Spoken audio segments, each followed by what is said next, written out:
बन के रह गई, वो सभी प्रकार के जतन करेगी। बड़ी खबर भोपाल से है, जहां केंद्रीय गृह मंत्री अमित शाह का भोपाल दौरा स्थगित हो गया है। 1 अक्टूबर को अमित शाह का भोपाल दौरा था, लेकिन अभी जो जानकारी निकलकर सामने आई है कि ये दौरा स्थगित हो गया है। अमित शाह ने बीजेपी प्रदेश कार्यालय में बैठक भी बुलाई थी। 1 अक्टूबर को आने वाले थे अमित शाह भोपाल के दौरे पर, और न सिर्फ उनका ये दौरा चुनावी लिहाज से बेहद महत्वपूर्ण था, बल्कि वो बड़ी बैठकें भी लेने वाले थे। बीजेपी प्रदेश कार्यालय में बैठक भी बुलाई गई थी, लेकिन फिलहाल जो जानकारी निकलकर सामने आ रही है, केंद्रीय गृह मंत्री अमित शाह का भोपाल का दौरा स्थगित हो गया है। 1 अक्टूबर को वो आने वाले थे, लेकिन फिलहाल ये दौरा स्थगित हो गया है।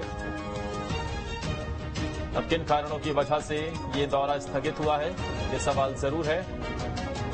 हालांकि दिल्ली में लगातार बीजेपी का मंथन चल रहा है, और खबर के मुताबिक आने वाले कुछ दिनों में एक बार फिर से केंद्रीय चुनाव समिति की बैठक हो सकती है। प्रधानमंत्री नरेंद्र मोदी उस बैठक में शामिल भी होंगे, और उसमें मध्य प्रदेश छत्तीसगढ़ को लेकर विशेष तौर पर चर्चा हो सकती है। लेकिन फिलहाल ये दौरा 1 अक्टूबर को गृह मंत्री अमित शाह का भोपाल का होने वाला था। हालांकि अब ये दौरा स्थगित हो गया है। अमित शाह भोपाल आते तो बीजेपी प्रदेश कार्यालय में बैठक भी लेते, क्योंकि एक बैठक बुलाई गई थी, लेकिन फिलहाल ये दौरा स्थगित हो गया है।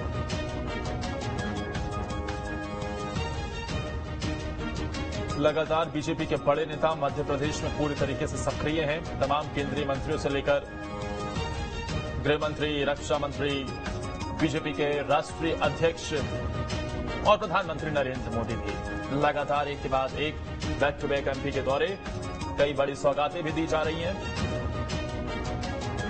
और इस बड़ी खबर पर ज्यादा जानकारी के साथ हमारे संवाददाता अतुल भोपाल से जुड़े हुए हैं। अतुल, क्यों हुआ दौरा स्थगित, क्या जानकारी मिल पाई?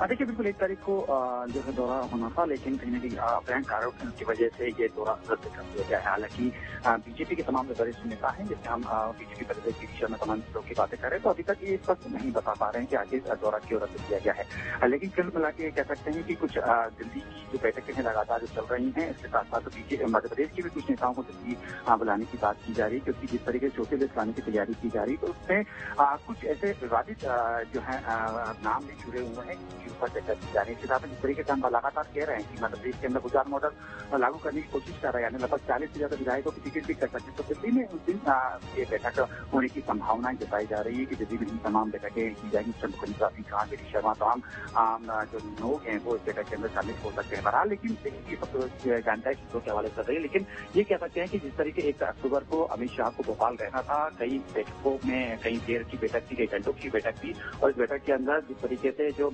नाम जन आशीर्वाद यात्रा पे तमाम जो फीडबैक लेने थे, अभी बताया जा रहा है कि ये फीडबैक दिल्ली में ही अमित शाह लेंगे और तैयारी करेंगे कि आखिर आने वाले समय में जिस समय जो हम कह रहे हैं कि लगभग 50 से ज्यादा नाम शामिल हो सकते हैं, तो उन 50 नामों में कौन सी विधानसभा शामिल होगी, और सबसे महत्वपूर्ण कि उन 50 में जो नाम है उसमें कौन कौन से नेताओं के नाम रहेंगे। तो इस तरह से हम कह रहे हैं कि ग्वालियर चंबल अंचल से गुजरात सिंधिया का भी नाम विधानसभा चुनाव में, क्योंकि यशोधरा राजे की तरफ से चुनाव न लड़ने की बात कही गई, और इसके बाद अब ज्योतिरादित्य सिंधिया के नाम पर भी अटकलें तेज हो गई। क्या फैसला होगा, देखने वाली बात होगी। फिलहाल के लिए शुक्रिया अतुल, आपका तमाम जानकारी देने के लिए।